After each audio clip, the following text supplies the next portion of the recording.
Hello, farmers, and welcome to another episode of the harvest season. My name is Kevin, and with me today is Kevin, but in Spanish. No contaban con mi astucia!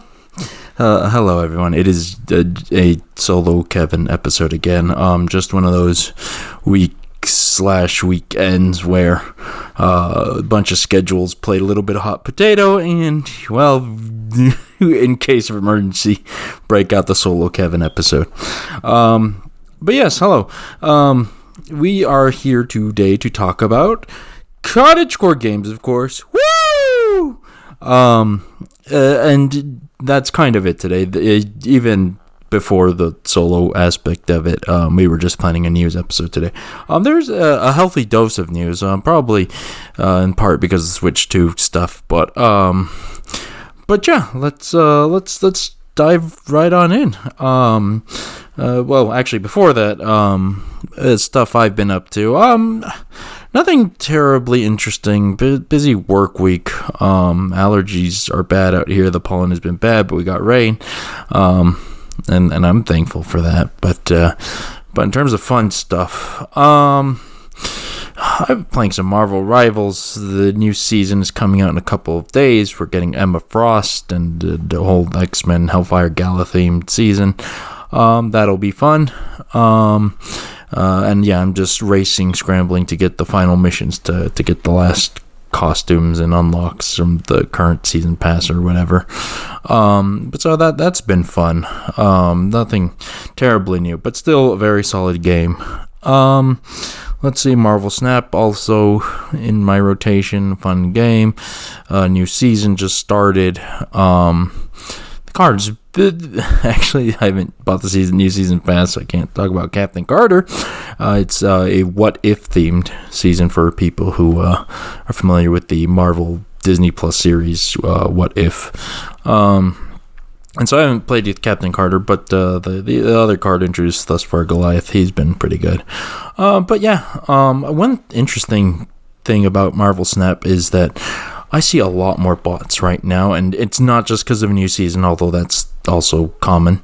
It just really feels like the player base has kind of tapered off a bit, which works in my favor. It's an easier climb on the ranked ladder, but that's just interesting. I get it. It's a game that demands a lot of your time because it's just constantly pumping out new things every single week. So it's just a treadmill, and it can be exhausting and a lot to keep up with. But here I am. I've kept up with it. I still like it. So yeah, that's good stuff. Marvel Snap. Other than that, nothing terribly interesting. I picked up some Minecraft because sometimes I just get an itch for the Minecraft. Is it related to the movie news? Maybe it's the subconscious, the name thing, I guess. I don't know, but I don't know. I just like firing it up, starting a farm and little, settlement and whatnot. That's always fun. But yeah, that's what I've been up to, more or less. Nothing terribly interesting. And Mario Odyssey, Lake Kingdom, that's, working on Rainbow Road Radio stuff. Keep an eye out for that. It's a good game, and I like water levels, water worlds, so yay. Okay, yeah, but that about sums it up. So now let's actually dive into cottagecore game news. I don't know if you guys heard me. That was my cat, Teddy. He's chilling out back there. He probably wants some food. I'll feed you in a little, buddy. But after the news, let's see here. First up, we're starting with the showstopper. I see. Rusty's Retirement Cross Vampire Survivors. You've got to love an April Fool's joke that is, oh wait, no, this is real actually, because it's so wild and ridiculous. I adore that sort of April Fool's joke / news drop. That's how we got Yakuza Like a Dragon, if I recall correctly. But yeah, April 1st, they announced a crossover, specifically Vampire Survivors coming into Rusty's Retirement, which is hilarious, really, because so Vampire Survivors is the quote unquote bullet heaven game where you're just gain power up and just shooting waves and waves of enemies and whatnot. The horror / vampire / Castlevania themed, and they've done a handful of crossovers, including with actual Castlevania. So no surprise from Vampire Survivors. They've done very well. But somehow the guys over there at what is it, Ponkel, I believe the studio is called.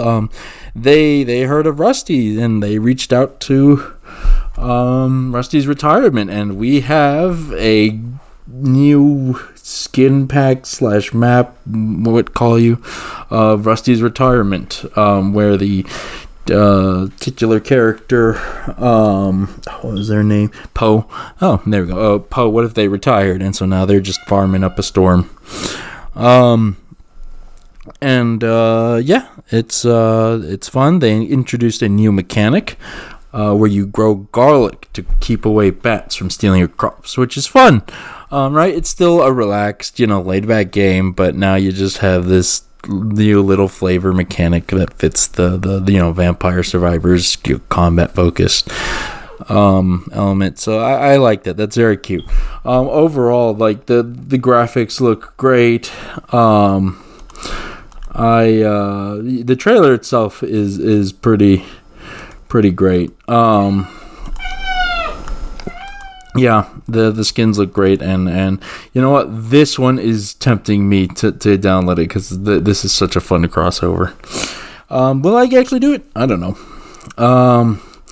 But yeah, good on you, both Vampire Survivors and Rusty's retirement people. And props to, I apologize, Morris, I believe is the fellow's name, the Rusty retirement dev. He is a dad now, yay, congrats. Adorable little kid. It's all there on the Steam post. Go check out the baby pictures. They're very cute. And there are more crossovers to come, which is exciting. Will it? I have no idea. With the these kind of indie games, you never know. Will be other indie games. Will we get retirement Necro Dancer? That's what it is, right? Yeah, the Necro Dancer, Necro Retirement, whatever you want to call it. Possibly. Will we get Shovel Knight retired? Maybe. Will we get Dave the Diver feels very likely. Very exciting. Who knows? It feels like anything is possible with this. So, definitely keeping my eyes peeled. Looking out for more news on these crossovers. They all sound very fun. Okay, so yeah. Let's see here. Next up, we have Monster Patch. So yeah, last time we talked about it, it was already funded when we talked about it. But they have passed the 150,000 USD mark. And they have revealed the Nintendo Switch stretch goal. And so let's see here. That is exciting. They reached a goal for a museum. That's a structure you can unlock, and you can donate the monsters. And read interesting facts. That is pretty cool. And of course, there'll probably be a special collection. That's interesting, right? Because you always have the Pokedex in these monster collecting games, but an actual museum dedicated to that's fun. Let's see here. But yes, Nintendo Switch was at $200,000. Let's see where they are currently. They're at 182. They already passed the Battle Tower stretch goal. So yeah, that Switch support is very likely. Yeah. So probably keep an eye out. Will they have a simultaneous release? I don't know. But I'm definitely getting if it's going to Switch. So keep an eye out. I certainly am. We'll hear about it because this thing's just blasting through these stretch goals, and the way Kickstarters work, the biggest pushes are at the start and at the end. So whenever this thing reaches the end, which is in 2 weeks roughly, we'll get another big blast. So I wonder how far we'll actually go. Yeah. So good on you, Monster Patch, and Senior Sean Young, I believe it is. Doing good. Yeah, that's the guy's name. All right. Let's see here. Next up, Rune Factory, Guardians of Azuma, the new Rune Factory game with dance, the power of dance. It's just a new flavor of Rune Factory. They have announced that they are moving the release date from May 30th to June 5th. Why? Well, because there's a Switch 2 coming out on June 5th, and that makes a lot of sense. That's only a week, and a week, simultaneous release of the two versions, or multiple versions. The Switch 2 version with the other ones. So yeah, only a week difference. I don't think anyone's gonna mind to play on their Switch 2 if you're getting it. Okay. Let's see here. Next up, a reverse of delay. It's an out now, I guess I would call it. Artisan Story. So for this game, and I don't know if we've talked about it, but you play as an artisan blacksmith type character. It's that sort of 2D HD Octopath look. A lot of mini games for crafting different weapons and tools. A somewhat heavy-ish emphasis on combat, it looks like, to make use of all the blades and weapons you're making with different combat styles, which actually looks pretty fun. I quite like the look of this game. It's got a pixel look that's a little simplified maybe, but against the 2D HD thing where they're out in a 3D space. And it looks like some of the weapon styles could be even fun, maybe a little different from your standard cottagecore fare, so that'll be cool. And of course there's plenty of characters and whatnot to talk to. Is there romance? I don't know, maybe. We'll see. But anyways, the primary news story is that early access is out now.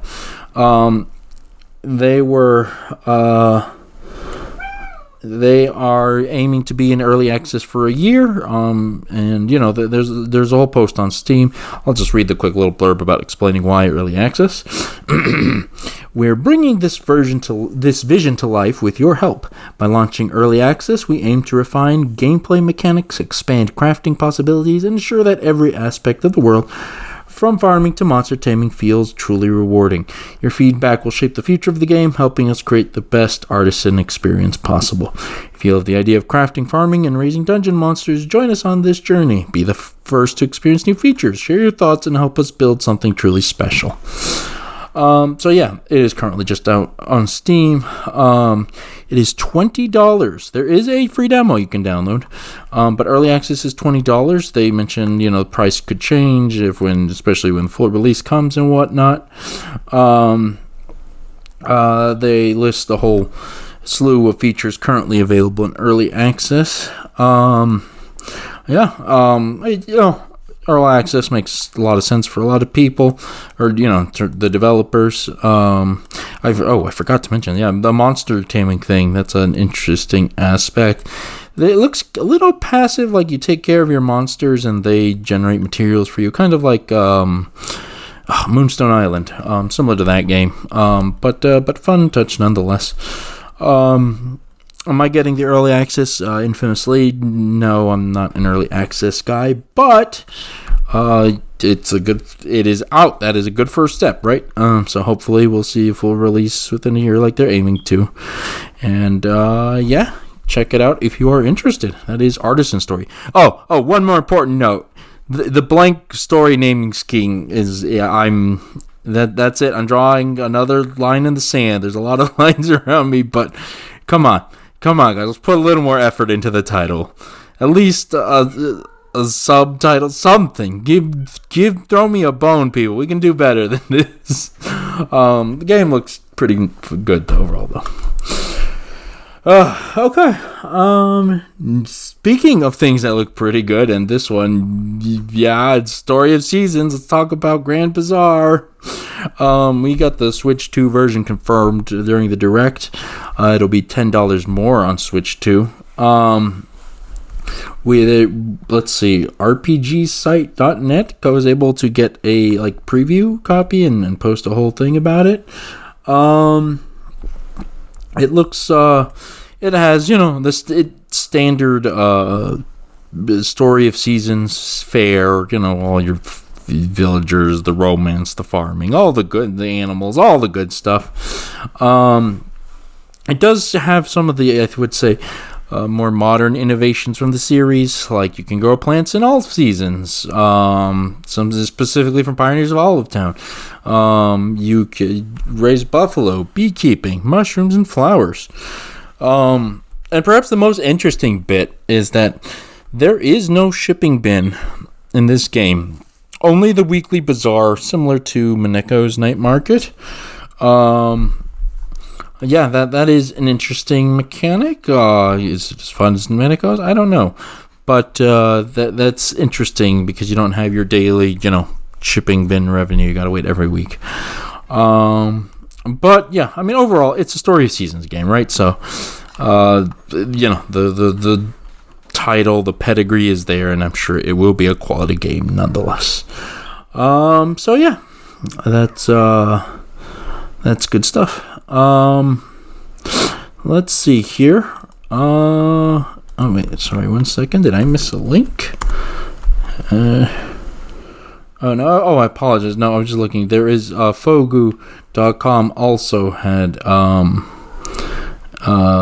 thoughts on the game. We will post the link on all sort. They kind of combed through the trailer and had everything.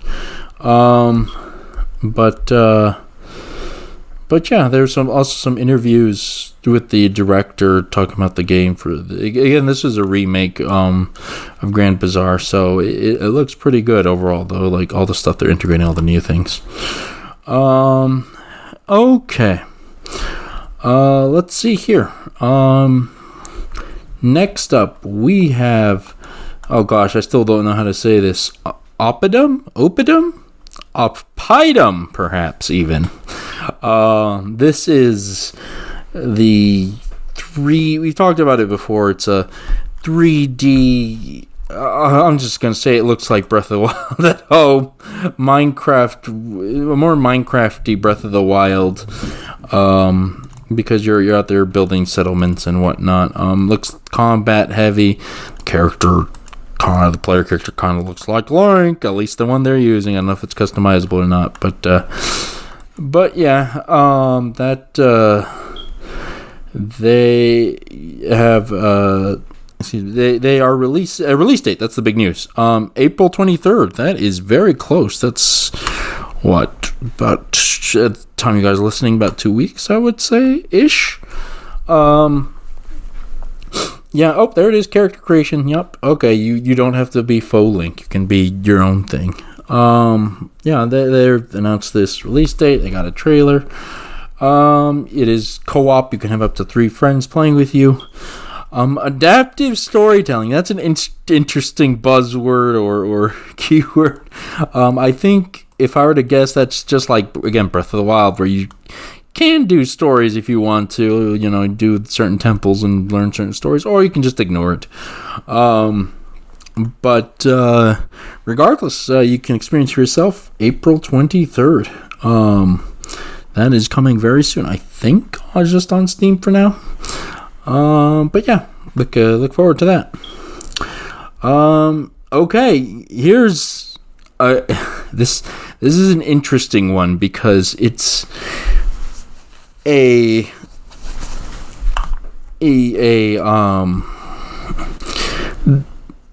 well, let's get into it. So Chronomon was going to launch full 1.0, but they have pivoted to making it into an early access launch.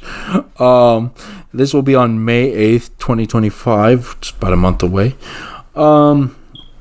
It is interesting because they do go into the details why they decided to move this. They're pivoting because they want to show their commitment to working on it more and just making sure it can get more buzz when it's actually the full 1.0. And of course, as usual, they'll take feedback and refine things and whatnot. They are planning again for about a year for early access. And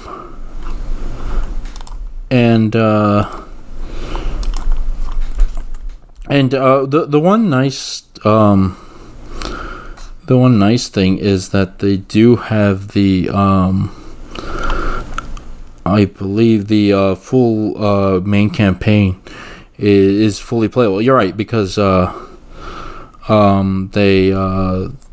were more or less planning a full release, so they're pretty much the full campaign there. So that is nice. I will say that, right? Or having an early access game with an actual finish point, that's good. And of course, a lot of the features. This is Chronomon. It's a 2D pixel monster taming and farming, all the bells and whistles of both of those genres. It's pretty cute. I like the dungeon design. Some of them are a little more urban or modern looking than just a cave, which I think is a little refreshing. They have a deep suite of RPG elements and customizations for your monsters and skills and everything. Battles are in the overworld, which is a nice little touch. Not a separate Pokemon screen. It does look robust, I will say, for an early access. Again, that is May 8th when it's coming out, and hopefully within a year they'll have a full 1.0. I'll definitely be interested in seeing what that looks like. Okay, let's see here. Next up, we have a game that is also in early access, Honeymancer, the Bear Witch game. They have a big update announcing Mac support, which is great. I know a lot of Mac people. I've never used a Mac. I'm not one of them. But hey, now you guys can enjoy the being Bear Witch and all these crazy goofy. There's a raccoon bard guy. But yeah, that's a big one. But of course, that comes with a whole slew of additions, changes, balances, etc. You can check out the link for all that. But that is good, and that is out, I believe. Yes. And only a week after early access. Good on them.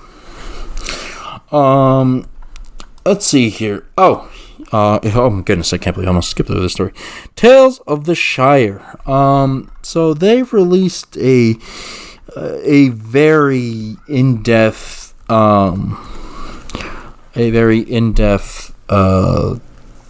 game or look at the game. How long is this thing?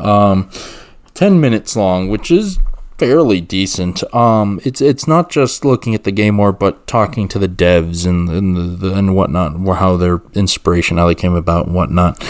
And I'll be honest, I think this is a very good trailer. It's probably got me the most excited about the game, like out of anything I've seen. I think they put a lot of emphasis on how they keep going back, not just to the source material, but actually looking at Tolkien's inspirations, how he wrote The Hobbit, the Middle Earth, and whatnot, right? A lot of the trailer discusses the quote-unquote conflict, right? Because that's, in so many games, you need some sort of conflict or issue to resolve.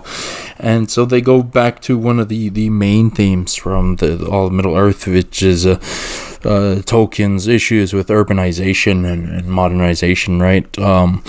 As they mentioned, who bemoaned the urbanization of his childhood home and whatnot, the trees and forests he was so fond of becoming modern and urbanized.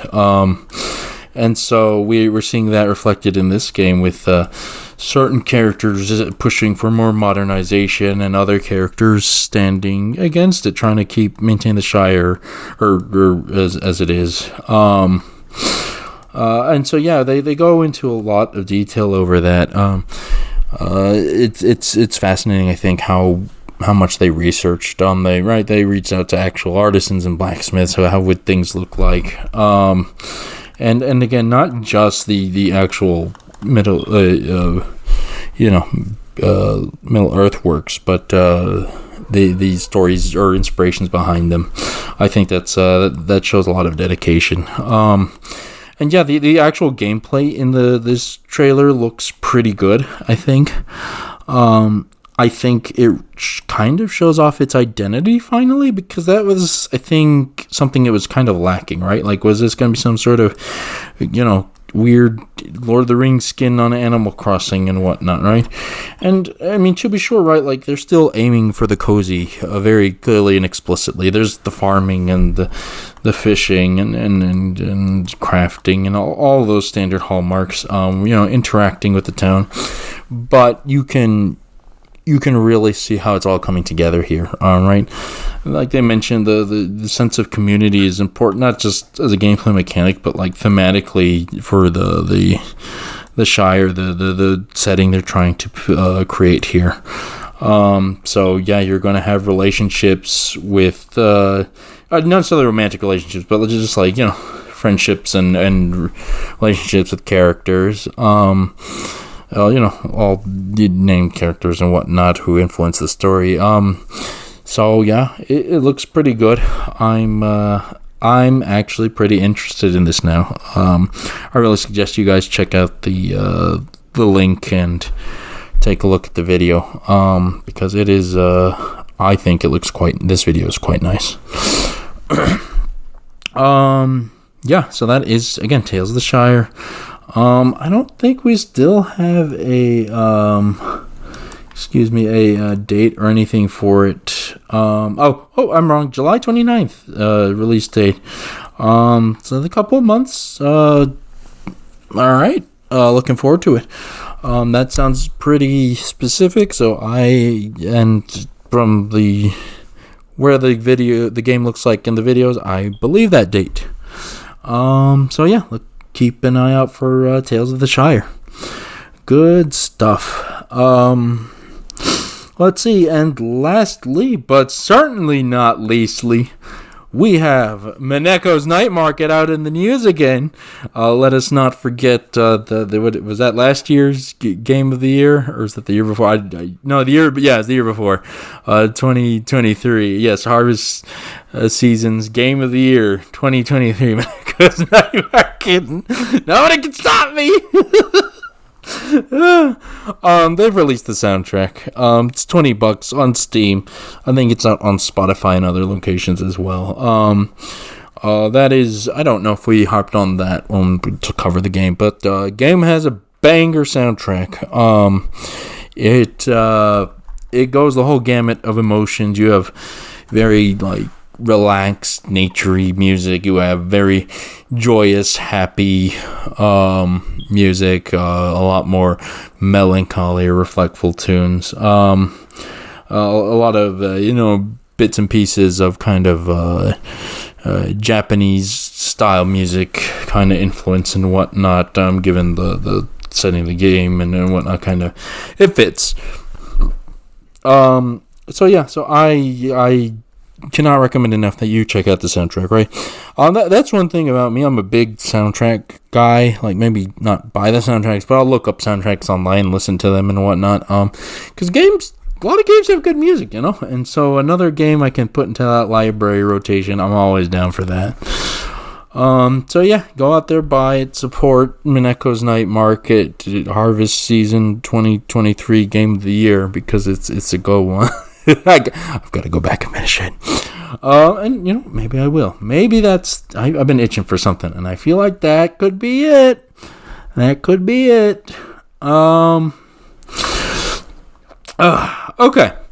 But yeah, that's kind of it. That's the news. Maybe cover it a little fast since it's just me, but it was still a beefy gamut of stories there. I've got to say, just looking down this list, it's a healthy diversity of games, right? We've been, us being at this for so long, right? We've seen trends come and go and whatnot, right? So many Stardew clones and so on and whatnot.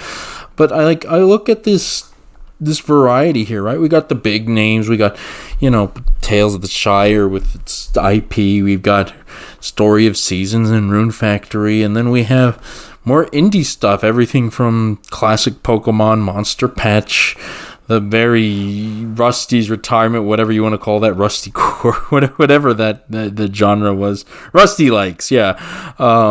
Right? Kind of a background game. We've got Opidum, full 3D, Breath of the Wild, and more traditional 2D, Chronomon, and in between, and Artisan Story.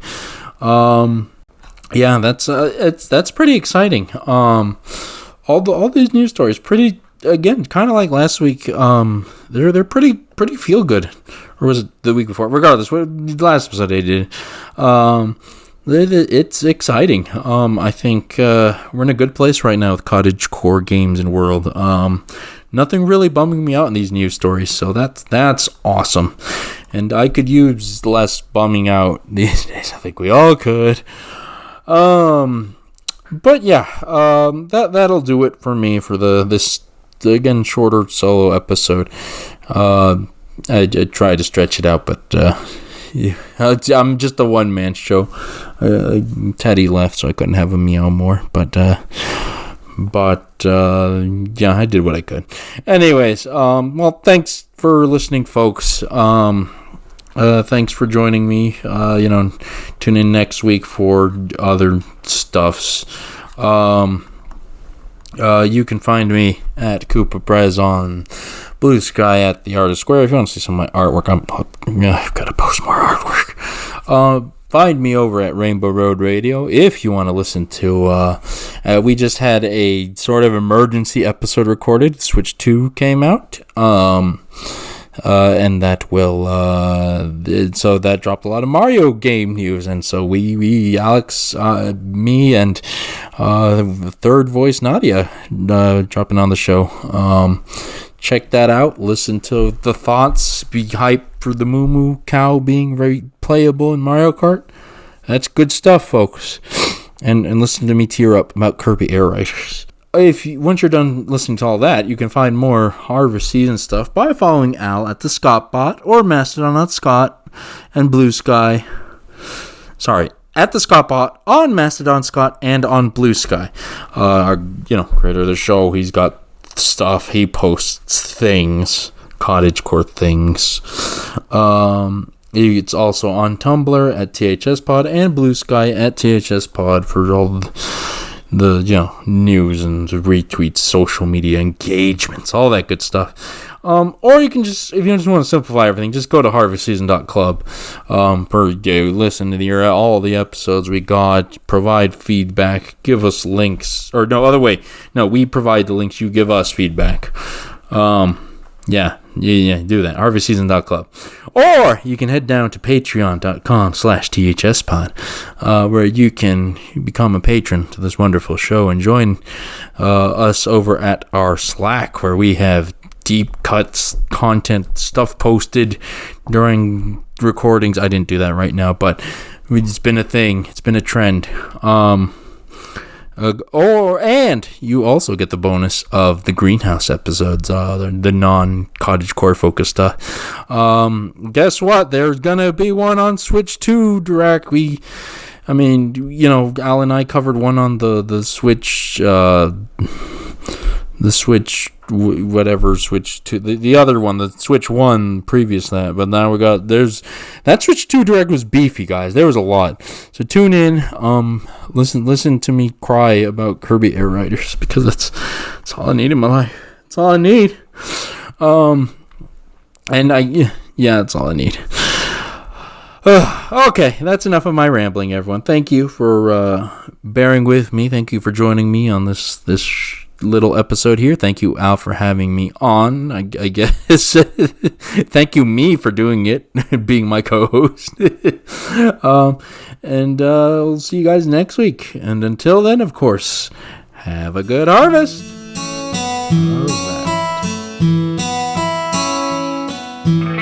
The Harvest Season is created by Al McKinley, with support from our patrons, including our pro farmers, Kevin, Stuart, and Elisa. Our art is done by Micah the Brave, and our music is done by Nick Burgess.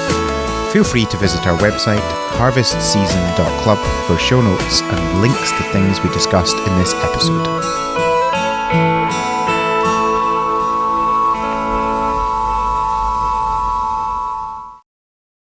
am live. I don't. 3, 2, 1, clap. I guess because it's only me. This is the solo recording. Oh, there we go. Hacking up. Great way to start this. Okay. Let's just dive on in, shall we? All right.